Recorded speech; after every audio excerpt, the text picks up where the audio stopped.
Hello મિત્રો, હું છું પ્રવીણ અને કમ્પ્યુટર બેઝિક ઝોનમાં તમારું સ્વાગત છે। આજનો આપણો ટોપિક છે કમ્પ્યુટરની ત્રીજી પેઢી એટલે કે થર્ડ જનરેશન ઓફ કમ્પ્યુટર।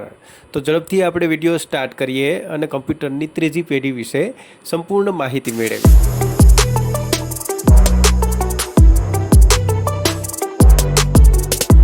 તો આજે આપણે જોઈશું કમ્પ્યુટરની ત્રીજી પેઢી એટલે કે થર્ડ જનરેશન ઓફ કમ્પ્યુટર। તો ત્રીજી પેઢીની વાત કરીએ, ઈસવીસન 1964થી 1971 સુધીનો જે સમયગાળો છે એ કમ્પ્યુટરની ત્રીજી પેઢીનો સમયગાળો માનવામાં આવે છે।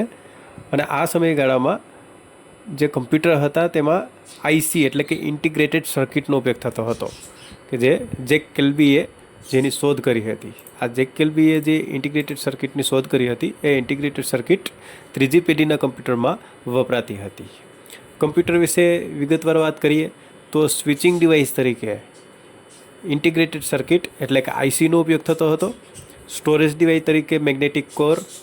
ત્યારબાદ કમ્પ્યુટરની ઝડપની વાત કરીએ તો કમ્પ્યુટરની ઝડપ 100 નેનો સેકન્ડ હતી અને ઓપરેટિંગ સિસ્ટમમાં real time sharing operating system આ પેઢીના કમ્પ્યુટરમાં વપરાતી હતી।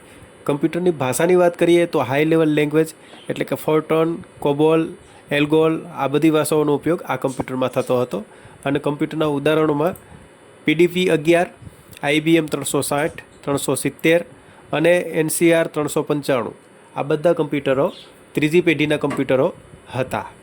હવે કમ્પ્યુટરની વિશિષ્ટતા જોઈએ તો આ કમ્પ્યુટરો કદમાં ઘણા નાના હતા। પ્રથમ પેઢી અને સેકન્ડ પેઢીના જે કમ્પ્યુટરો હતા એના કરતાં કદમાં ઘણા નાના હતા। ત્યારબાદ એના વજનની વાત કરીએ તો વજનમાં પણ એકદમ હલકા હતા। ઉર્જા વપરાશની વાત કરીએ તો સૌથી ઓછી ઉર્જા વપરાશ થતી, જેના પરિણામે ઓછી હીટ ઉત્પન્ન થતી। ત્યારબાદ વધુ ભરોસેમંદ હતા કારણ કે આ કમ્પ્યુટરો છે એ પોર્ટેબલ ટાઈપ હતા અને કિંમતમાં પણ બહુ ઓછા ખર્ચાળ હતા।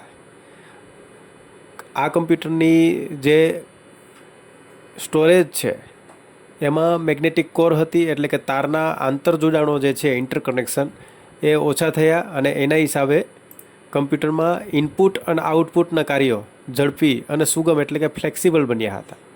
તો આ હતી કમ્પ્યુટરના ત્રીજી પેઢી એટલે કે થર્ડ જનરેશન વિશેની માહિતી।